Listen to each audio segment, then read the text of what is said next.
देशाच्या सुजाण मतदारांनो नमस्कार. मतदारांनो, काही एका पण योग्य कारणासाठी आपलं मतदार ओळखपत्र पुन्हा मिळावं अशी मागणी तुम्हाला नोंदवायची आहे का? तर तुम्ही हे नक्की करू शकताय. त्यासाठी तुम्हाला भारत निवडणूक आयोगानं उपलब्ध करून दिलेला अर्ज क्रमांक 8 भरून द्यावा लागेल. तुम्ही हा अर्ज ऑनलाईन पद्धतीनं घर बसल्या देखील भरू शकताय आणि त्यासाठी voters.eci.gov.in हे संकेतस्थळ तसंच वोटर हेल्पलाईन ॲप हे मोबाईल ॲप असे 2 पर्याय आपल्याला उपलब्ध आहेत. या व्हिडिओत आपण voters.eci.gov.in या संकेतस्थळावरून हा अर्ज कसा भरायचा ते पाहणार आहोत. त्याकरता या संकेतस्थळाला भेट द्या. या संकेतस्थळाच्या माध्यमातून भारत निवडणूक आयोगानं उपलब्ध करून दिलेल्या अनेक सेवांचा लाभ आपण घेऊ शकतोय. पण त्याकरता हे संकेतस्थळ वापरण्यासाठीचं खातं तयार करून लॉग इन करावं लागतं. हे खातं कसं तयार करायचं याबाबतचा स्वतंत्र व्हिडिओ आपल्या YouTube वाहिनीवर उपलब्ध आहे आणि त्याची लिंक इथे खाली डिस्क्रिप्शनमध्ये सुद्धा दिली आहे. संकेतस्थळावर लॉग इन झालं की आपण मुख्य पानावर येतो. या पानावर डाव्या बाजूचा फिल फॉर्म 8 अर्थात अर्ज क्रमांक 8 या पर्यायावर क्लिक करायचं आहे. त्यानंतर आपण हा अर्ज स्वतःसाठी की इतर दुसऱ्या मतदारासाठी भरत आहोत याबद्दल विचारलं जाईल. जर तुम्ही इतर दुसऱ्या मतदारासाठी हा अर्ज भरताय तर त्यांचा मतदार ओळखपत्र क्रमांक द्यावा लागेल. मात्र स्वतःसाठी भरत असाल तर तो पर्याय निवडल्यावर आपण लॉग इन केलेल्या खात्यासोबत जोडलेला म्हणजेच आपला स्वतःचा मतदार ओळखपत्र क्रमांक आपोआप भरला असल्याचं दिसेल. त्यानंतर पुढे सरकण्यासाठी आपल्याला सबमिट या बटनावर क्लिक करायचं आहे. यानंतर समोर आलेल्या पानावर आपल्याला आपल्या मतदार ओळखपत्रासंबंधीचे तपशील दिसतात. ते आपलेच असल्याची आणि बरोबर असल्याची खात्री करा आणि ओके हे बटण दाबा. यानंतर आपल्याला हा अर्ज नेमकी कोणती विनंती करायसाठी भरायचा आहे त्याबाबतचे 4 पर्याय समोर दिसू लागतील. आपण आपलं मतदार ओळखपत्र पुन्हा मिळावं अशी विनंती करण्यासाठीचा अर्ज भरतोय. त्यामुळे या 4 पर्यायांमधनं आपण issue of replacement epic without correction हा पर्याय चिन्हांकित करून ओके हे बटण दाबणार आहोत.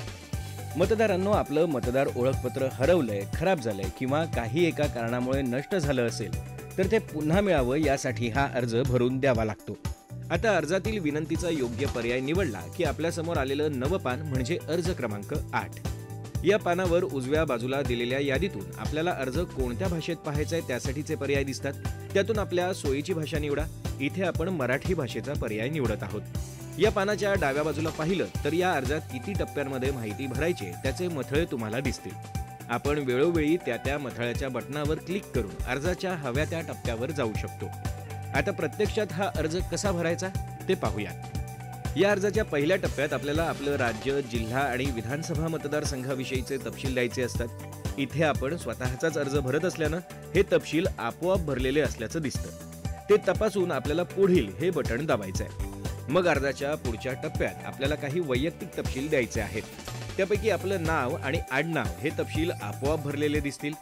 त्या खालच्या रकान्यात आधार क्रमांकाचा पर्याय निवडून आपला आधार क्रमांक लिहायचा आहे. आपण तो देऊ शकत नसू तर माझ्याकडे आधार क्रमांक नसल्याने मी आधार क्रमांक देऊ शकत नाही हा पर्याय चिन्हांकित करायचा आहे. मग त्या पुढच्या रकान्यांमध्ये क्रमानं तुमच्या किंवा तुमच्या नातेवाईकांचा मोबाईल क्रमांक आणि ईमेल ID हा तपशील भरून पुढील हे बटण दाबायचं आहे.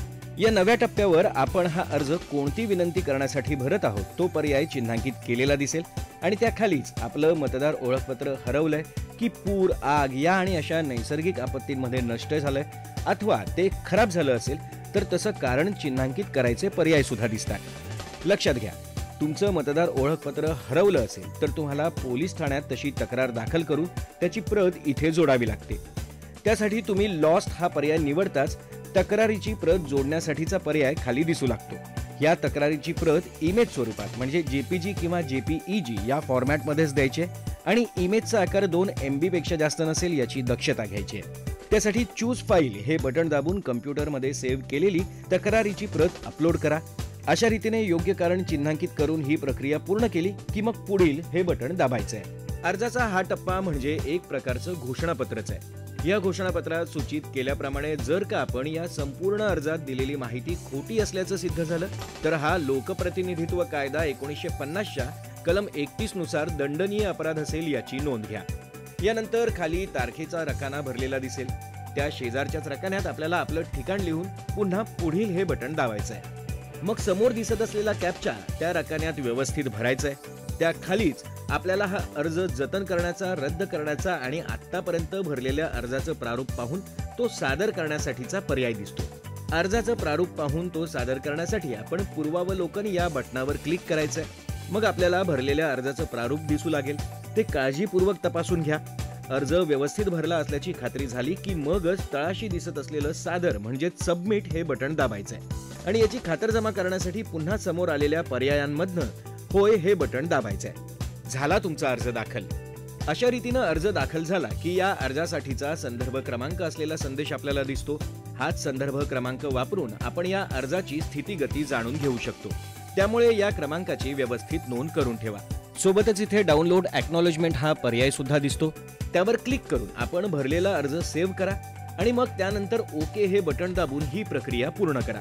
आता आपल्याला आपल्या अर्जाची स्थितीगती समजून घ्यायची असेल तर त्यासाठी या संकेतस्थळाच्या मुख्य पानावर जाऊन ट्रॅक ॲप्लिकेशन स्टेटस हा पर्याय निवडायचा आहे आणि मग समोर आलेल्या पानावर आपल्या अर्जाचा संदर्भ क्रमांक आणि राज्य हा तपशील देऊन सबमिट हे बटण दाबून आपण आपल्या अर्जाची स्थितीगती जाणून घेऊ शकतो. पाहिलं, योग्य कारणासाठी आपलं मतदार ओळखपत्र पुन्हा मिळावं यासाठी voters.eci.gov.in या संकेतस्थळाच्या माध्यमातून उपलब्ध करून दिलेली ऑनलाईन अर्ज प्रक्रिया किती सोपी येते. तेव्हा या सेवेच्या माध्यमातून आपलं मतदार ओळखपत्र नक्की मिळवा. धन्यवाद. मुख्य निवडणूक अधिकारी महाराष्ट्र राज्य यांच्यातर्फे जनहितार्थ प्रसारित.